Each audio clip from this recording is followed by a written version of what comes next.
Hey everybody, and welcome to another model building workshop. And today we're going to be looking at this kit from CMK Models, the Czech Republic. This is the Panzer Panzer 35T/R2 TACAM. This is a Romanian self-propelled gun. That's what this is. It's kind of a tank killer.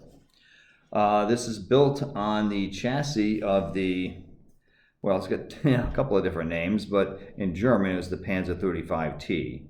And the Romanians called it the R2, the Skoda R2 is what they refer to it as. This is a Czech tank that was kind of commandeered by the Germans, and some were supplied to Romania. When the tank became obsolete, because the 37mm gun just wasn't doing the job anymore, the Romanians converted it into an open-top anti-tank gun by using captured Soviet guns. So, I've got my cheat sheet over here. So about 20 of these were built, and they used a ZIS or ZIS-3 76.2mm anti-tank gun that they captured from the Soviets. That's what is in this. And this is the CMK kit. I don't know if there's a date on this, but this was a special edition. There weren't that many of this kit put out. They certainly did a number of the Panzer 35 kits and a few variants of that, like the munition carrier version and I think a command version. So, yeah, so this is a small story here about how they came up with this idea in 1943. Yeah, let's see, the prototype was ready by October of 1943, and a series of 40 were ordered, but due to technical difficulties, only about 20 of them were produced in Bucharest. Yeah, mounted open top. Yeah, it only carried 30 rounds of ammunition, and had a machine gun and a crew of 3. And the ammunition was effective against the T-34-85 at ranges of up to 600 meters. So it's kind of similar to some of the German Marder anti-tank guns. Let's take a look at the kit. Okay. So basically, yeah, it's the, as you can see, it is the, yeah, I lost my thought. Oh yeah, it's the Panzer 35 kit, basically, as you can see here, the old one, I think, which dates back originally to the 1990s. You can see there's the old 37mm gun here, and here's the old hull that goes with that. And I thought this kit was pretty decent for the time.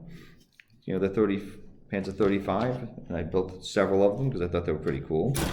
So then you get the added details, special to the TACAM, with the shells and the shield.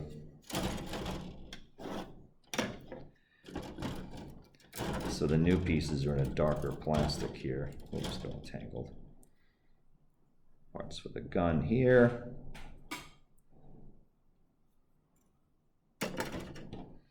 And then you get back to the older light gray for the older kit with the fenders, which were not the greatest. They do take some work. I have to file some of that down a bit. And then you get the running gear, which I remember being a bit fiddly, but I managed to build several of these. And you get the Lincoln length track. Remember being a little tougher on the drive sprockets. I think you may have to file some of those sprockets down to get the individual links to go around it properly. The dry run, I thought was a little, it's not bad. It's one of those things with some weathering, it's not bad.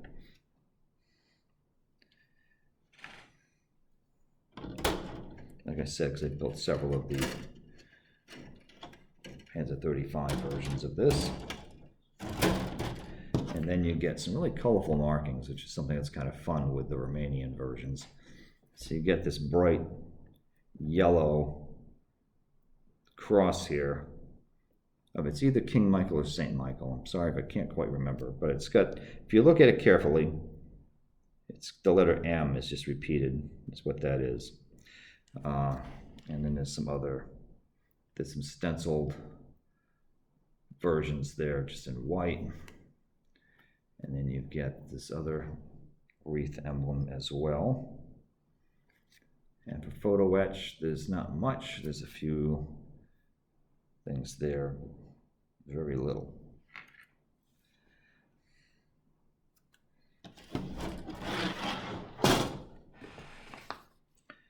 Let's look at the instruction sheet here. So this is the old CMK booklet, and they basically just had to modify from the original kit of the 35.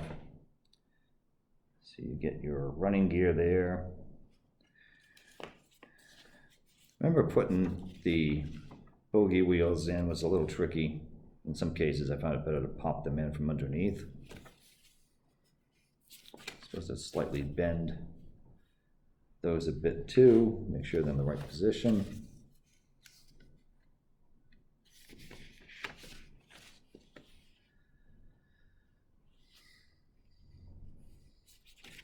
And there's your alignment, whoops, of the Lincoln length tracks there.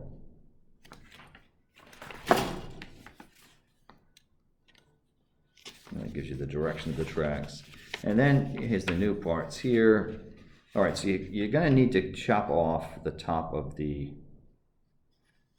hull here, where the turret would go, because you gotta cut this off to make the open compartment.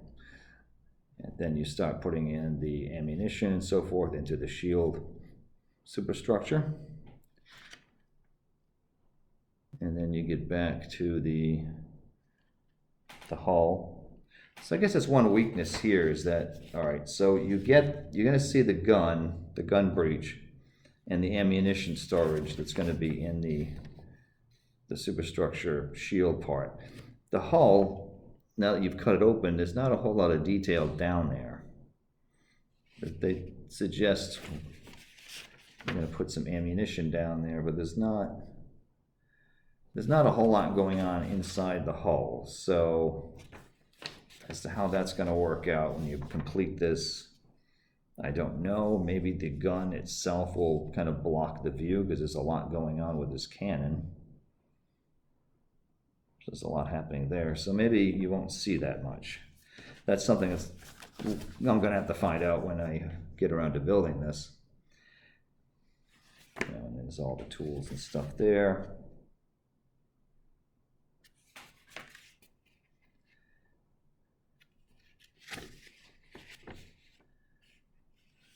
And then you get the painting and marking options, which there's a few different types here.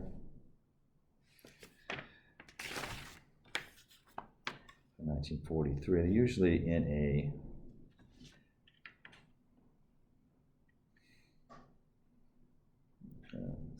dark green, or they're calling it khaki here overall, with a white interior.